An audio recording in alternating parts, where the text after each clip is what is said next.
Hello everyone, good morning. Today we discuss components, food chain, food web and ecological pyramids. Characteristics of an ecosystem. Ecosystem may be defined as a natural functional ecological unit comprising living organisms and their non-living environment that interact to form a stable and self-supporting system. Components of an ecosystem can be classified into two major divisions, biotic and abiotic components. First, biotic components are living organisms present in the environment are included within the biotic component. The biotic component can be subdivided into three major groups: producers, consumers and decomposers. Producers includes all the autotrophic green plants which can make their own food with the help of sun radiations. Beside these, some organisms like cyanobacteria and some chemosynthetic bacteria which can produce their own food and included in producers. Consumers includes all heterotrophic organisms which depend on plants and other organisms for their food and nutrition. Based on the food they eat, consumers are again subdivided into three groups: herbivores, grass eaters or plant eaters, mainly rabbit, deer, cow, goat, etc. Carnivores or meat eaters such as tiger, lion, fox, etc. and omnivores. Omnivores includes both plant and meat eaters, example man, bear, etc. And last one, decomposers are mainly bacteria and fungi that obtain their food from organic materials of dead plants and animals and decompose the complex organic molecules into simpler ones which can be readily used up by green plants again. Abiotic components. The non-living matters constitute the abiotic components of an ecosystem. It includes physical and chemical components like climatic factors, soil factors, geographical factors, energy, nutrients and toxic substances. Physical factors are sunlight, shade, intensity of solar flux, duration of light hours, average temperature, annual rainfall, wind, latitude and altitude, soil type, water availability, water nutrients, etc. are some of the important physical features which have a strong influence on the ecosystem. Chemical factors includes availability of major nutrients like carbon, nitrogen, phosphorus, potassium, hydrogen, oxygen and sulfur, level of toxic substances, salts causing salinity, and various organic substances present in the soil or water largely influence the functioning of the ecosystem.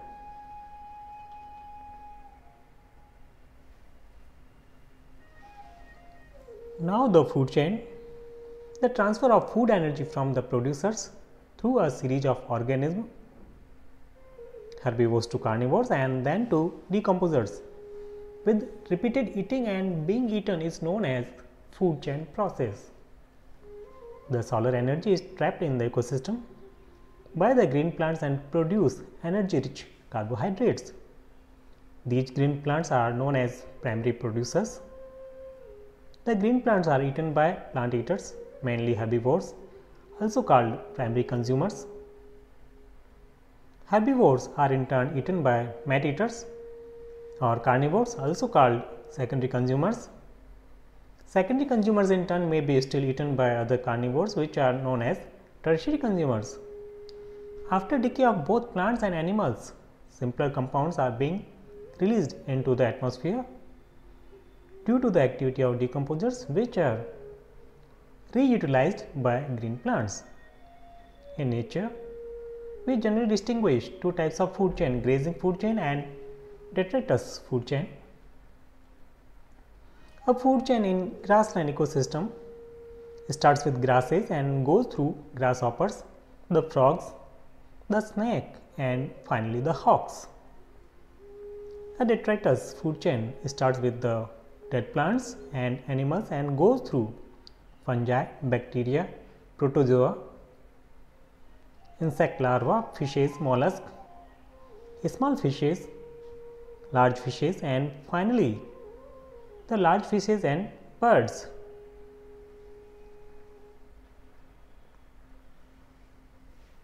Food web. Food chains in ecosystem are found to be interconnected and usually form a complex network with several linkages and are known as food webs.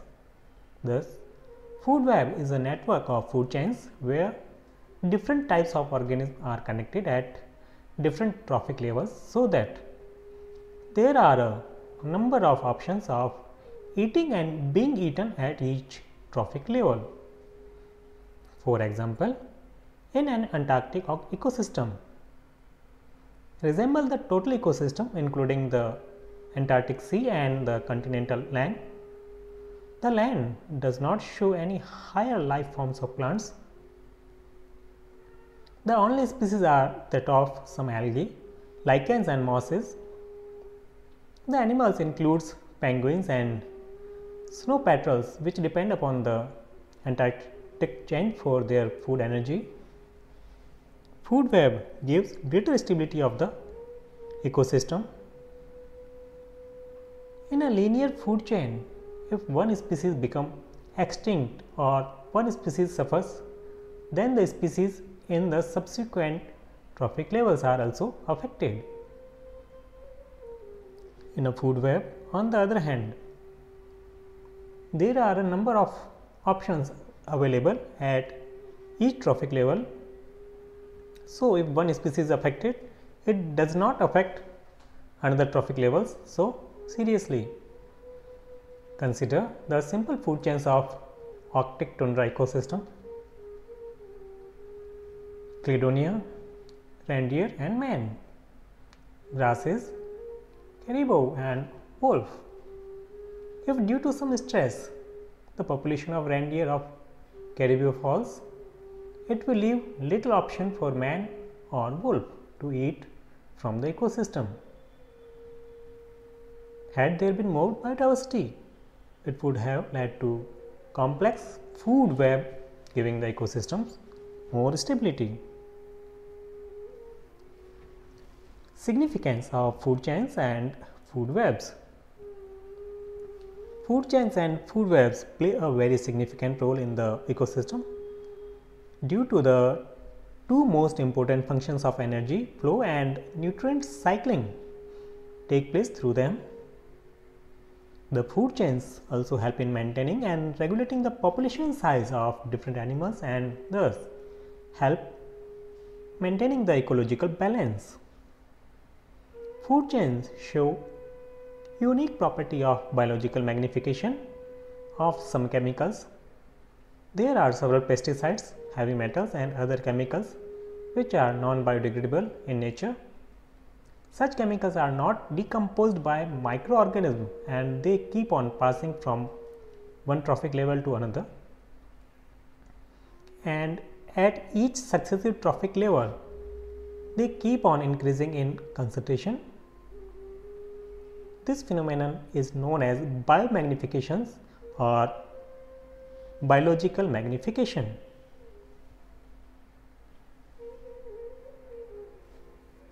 Ecological pyramids. Graphical representation of trophic structure and function of an ecosystem, starting with producers at the base and successive trophic levels forming the apex, is known as ecological pyramids. Ecological pyramid may be of three types: pyramid of numbers, pyramid of biomass and pyramid of energy.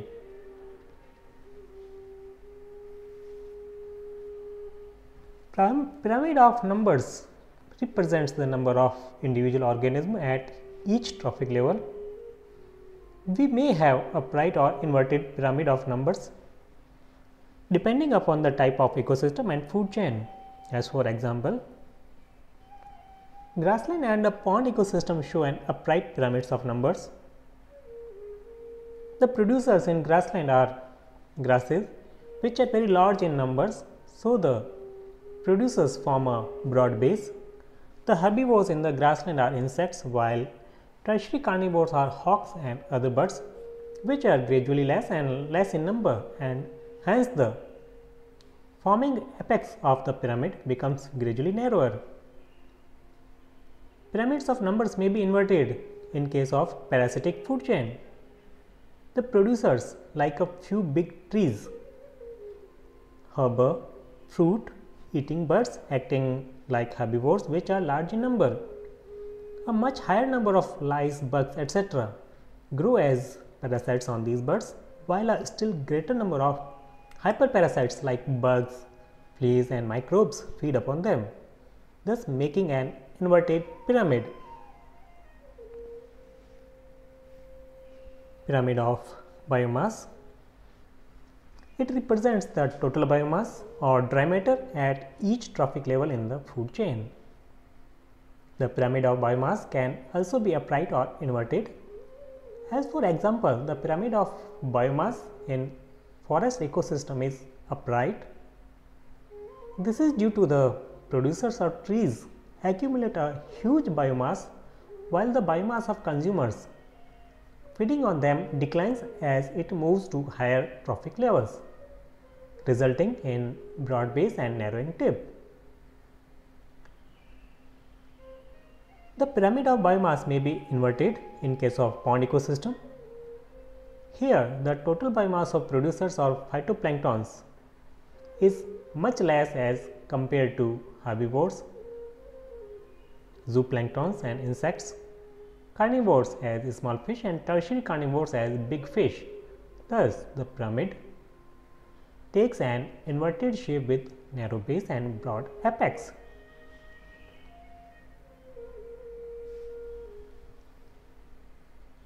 Now, pyramid of energy.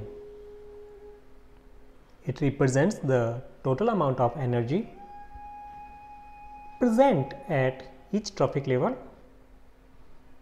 Pyramid of energy gives the best representation of the trophic relationships, and it's always upright.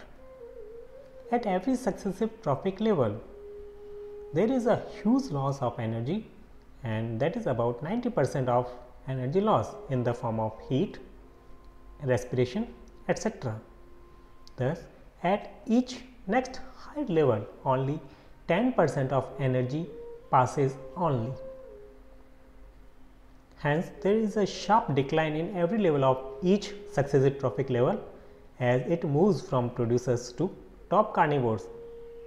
Therefore, the pyramid of energy is always upright. Thank you for sincere listening and have a nice day. Thank you.